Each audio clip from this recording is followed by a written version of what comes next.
this is match 2 against Breach. So just like with Energy, I kind of like my matches against Breach. I find them pretty fun, pretty clean. There's no like really cheap, just super value playing. It's kind of just like old school Magic, combo off. Either they combo off or I shut them down from comboing off. So I like that. Yeah, so this, yeah, so I have the Mana Tide. Yeah, so despite me only being at 2 lands, I do keep the Mana Tide just because, I mean, at this point, I think I should know what deck I'm facing, but I'm like, whatever deck I'm facing, they're probably going to have a turn 2 play. Looks like maybe Malevolent Rumble. So I think the Mana Tide is very valuable for this turn, and I knew I had a Mace to Surveil to dig 2 cards deep for my next land drop. So that's why I kept the Tide. Ordinarily, I would not, but just given the circumstances.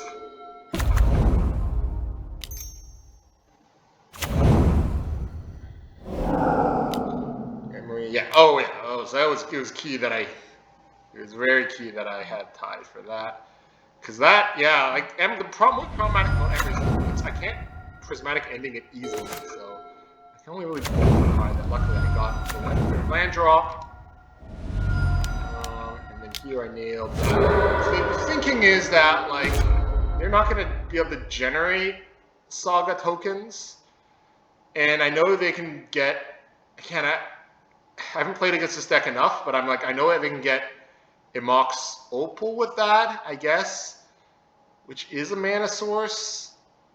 Yeah, it's tough because it's like, oh, if they already had an Opal in hand, well then they're just a step closer to comboing off. But that also means like they cannot ever, between the land I would have destroyed, Opal 1 and Opal 2, like they would not been able to get like 2 mana permanently through all that. Versus now where, you know, in order to get, if you're fetching an Opal and have an Opal in hand, then you're sacking an Opal.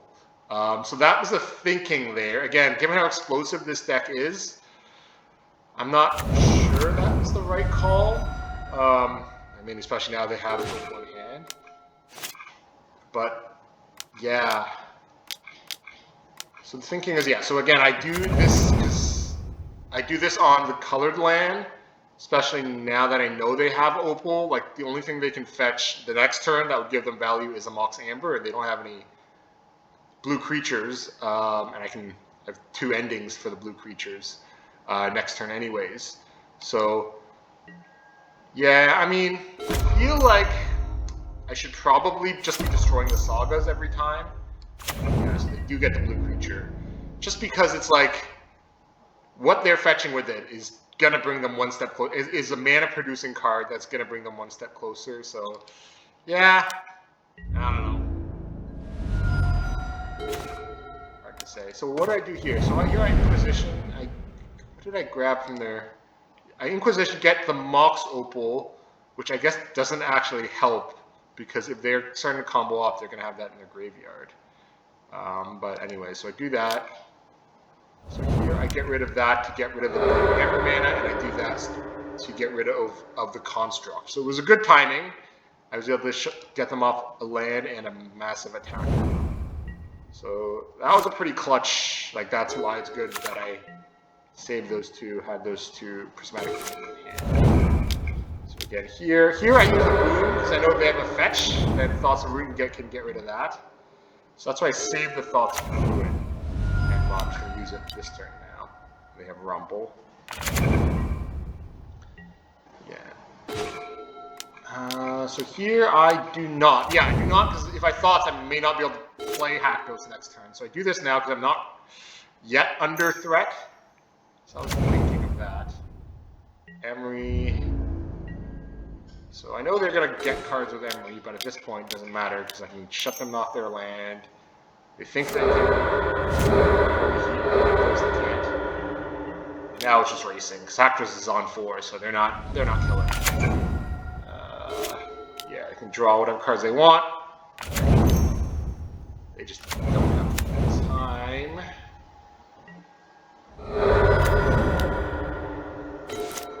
Yeah, so here I do this on. So first I attack them. I believe I do this on Opal. I do this on Opal? Why did I do that on Opal? Because I knew...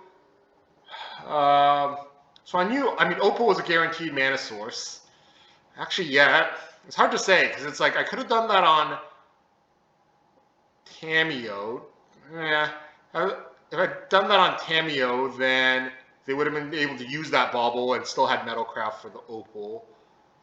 Had I done that on Amber, I mean, because the thing is, by doing that on Opal, they were comfortable using the bauble for an extra card. So I think the idea was like I knew that thing was unconditionally giving them mana, and like would be part of a comboing off because they did not have Amber in their graveyard. So I think I calculated all that, and I'm like, okay, Opal's guaranteeing the mana would be part of a combo, and it's not like any of the other cards are contributing more to them. So I think I was just talked a minute on it, but I think it was a pretty straightforward call. Yeah, so it's like, do they have the combo? Do they have the combo? If they don't, then I win. Yeah.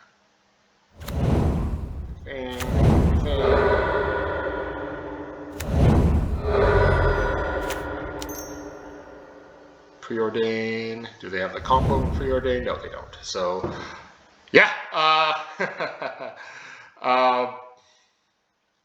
don't know. Maybe some possible questionable moments in the middle, but again, yeah, I think my strategy with a deck like Breach is I'm not respecting their like instant kill combo enough. I'm still thinking like, oh, like play the longer game where you deny their resources long term, and that's why sometimes I don't kill the sagas and I overlook like opals and ambers and them having multiple. But I'm like, yeah, I feel like with this deck I'm a little bit too much on the, playing for the long game versus shutting down their explosive combo. But again, I think, with a deck like this, you've seen through all the matches, I kind of have to have that longer game attitude in general if I don't have Haktos in hand, if I want to win. So, it's hard to say, but yeah, probably should be a bit more, aggressive in shutting down explosive combos against this deck. But in any case, got through with this match, with this game.